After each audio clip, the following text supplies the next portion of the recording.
But this Ada Collins, she said, I didn't like her, Ada Cohen, and she fancied Morley, and she fancied Morley.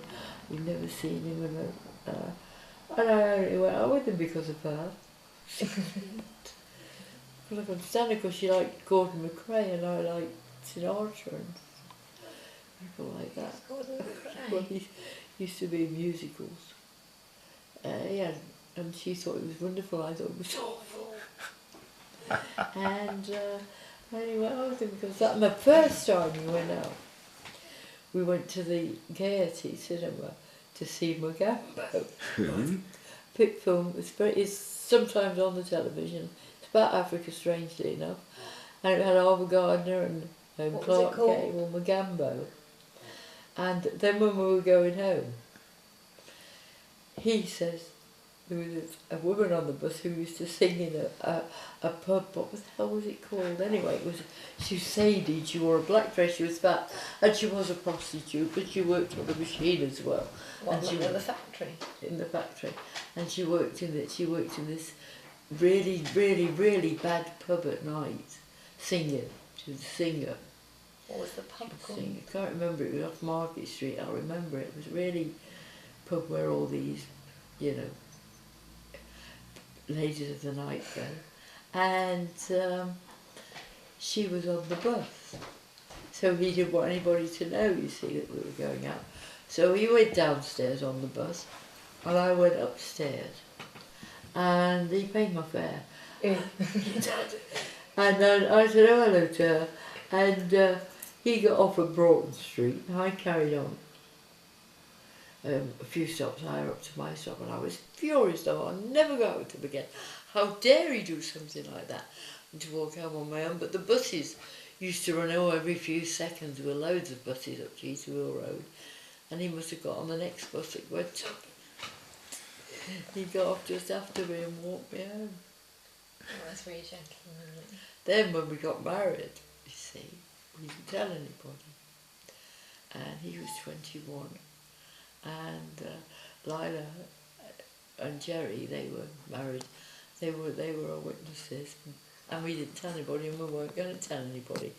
But we got married then because you got all the tax back,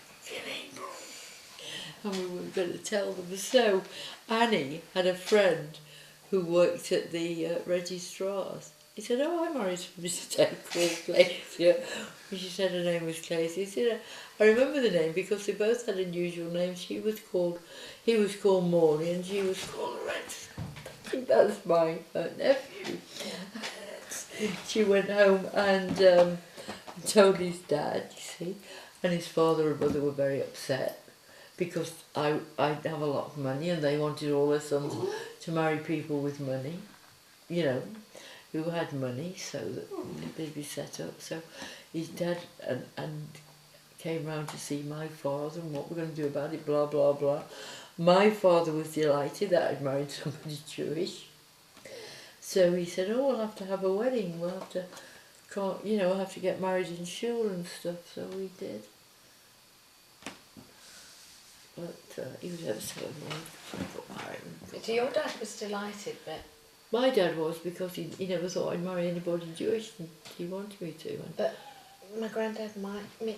And Becky, yeah, they were. Well, look what happened, look at Jill, look at Rita, and what did they get? They still had to work. And look at the other one, Sheila. You know? Becky always used to say you were her prettiest granddaughter. I know she said that, but I didn't have much competition, did I? But I was. No, you didn't really. But I was. But she used to play one against the other. But she told me that when you worked in the factory, you sewed buttons. I don't know where the hell she got that from. So it looked like her nipples were sticking out. I honestly don't know where she got that from. I mean, she dreamed a lot of things. Oh. What were you saying earlier? Why did you laugh when I said factory? My granddad's factory was one room, and it was filthy.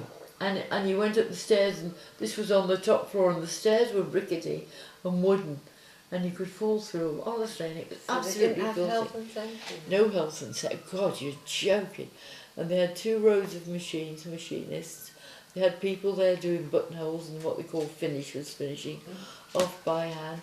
They had somebody cutting them out. They had somebody on the press, which was steaming hot. And God, there was about 40, 50 people in there. What were they making? Raincoats, gabardines. And one day they asked Neville said he'd make the tea for everyone. They used to have a great big teapot and have a tea break. So Neville put tea back in everybody's cup. Your tea bags?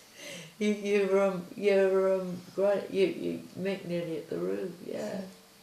He nearly hit the roof then. He says, you don't do that, you do have 3 tea bags in the pot of tea. Well, I didn't drink it anyway. But he went crazy. How much did you were a machinist? Yeah, because a machinist. Because I worked in an office, I went to